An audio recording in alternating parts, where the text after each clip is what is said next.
Hey everybody, this is Andy from Bryson City Bicycles. How many times have you gone out for a ride and had a flat tire? It's really annoying. You can change a flat tire on your own if you're out on the trail side, as long as you have a few handy tools and also a little bit of knowledge.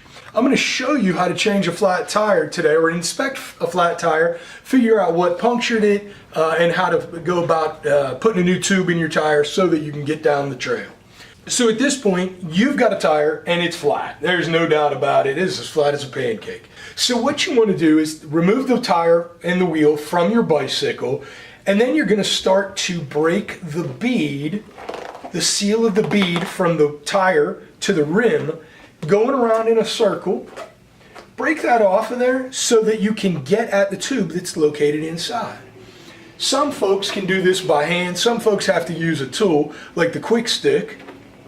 What you do is roll the tire off of the bead, stick the quick stick underneath the bead of the tire, pull it up, and you can see how it's coming off the rim now. What you want to do is spin it this way and just bring one side of the tire completely off the rim. The reason that we bring one side of the tire and one side only off the rim is so that we can identify the spot where the thorn or what have you went through the tire and punctured the tube. I'll show you how to do that in just a second. Next thing you're going to want to do is pull that tube right out of the tire. Make sure you retain the little nut and also the cap. You don't want to leave that stuff out in the woods for bears to find.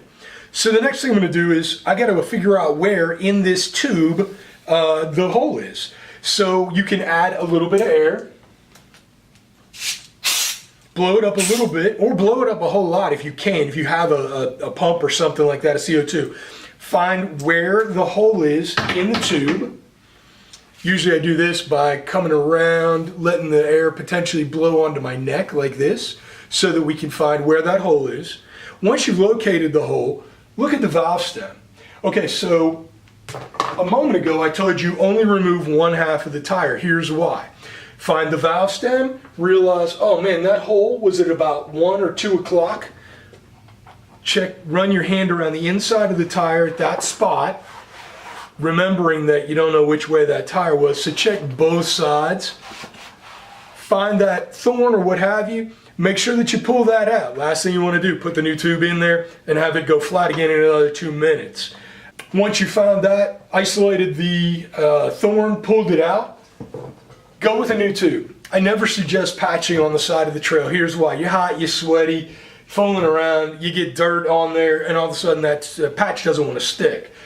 Wrap up the old tube, put it in your Camelback hydration, seat pack, whatever you have. Take that out with you. You don't want the bears to get hold of that. Could you imagine the slingshot a bear could create with a tube like that? Let's not do that. Grab the new tube out of the box, put it in, start with the valve stem. What you want to do is figure out where the valve stem should go, slip that guy right in there. If you add, at this step, if you add a little bit of air to the tube, to the new tube, it's actually going to help you out because it kind of creates the profile, makes it a little bit easier to slide it in. Pick the tire up, start slipping the tube in there. Just as simple as this. Just get that guy in there. I know that you've tried to do this with the tube completely flat. It's a pain in the butt. Once the tube is completely inside the tire, what you want to do is, using 2 thumbs, push down on the bead of the tire and slide it in underneath the rim, the bead on the rim, the bead seat on the rim. Start working your way around. Now this is usually where it gets pretty hard. What I do is I'll actually put it up against my hip, and that pushes the tire in a little bit further, so the bead slides in a little further, and that will allow you to kind of keep working around. And you'll get to a spot on here where it's tight as could be. At that point, just start working in very small increments, pushing as hard as you can to just slide that guy over.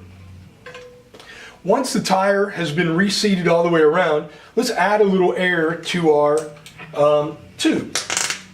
Push through, put some air in there. Out on the trail, rarely do you have a gauge when you add the air in there. So what you want to do is just push down lightly on the tire to make sure that you have enough air in there that it's not going to pinch flat, but also that you don't have too much air in there. There should be a little bit of give when you push down on the tire. Next thing to do is always make sure that the bead has seated correctly all the way around the rim. And you'll notice it's pretty tough to see, but there's a little line all the way around this tire. And what you want to do is look around to make sure that it has popped into place all the way around. You probably, again, can't see, it's very difficult. However, you'll notice that this has not popped into place. Go back to your air source one more time. Give it a little bit more of a pop. Bam, it slips into place over here. We've added that extra air, so let's take a little bit of that back out again. Install, if you're using a Presto type valve, install that cap nut one more time. That just holds that valve securely in place. Close the valve on the Presto. On a Schrader, of course, you don't have to do either of those two steps.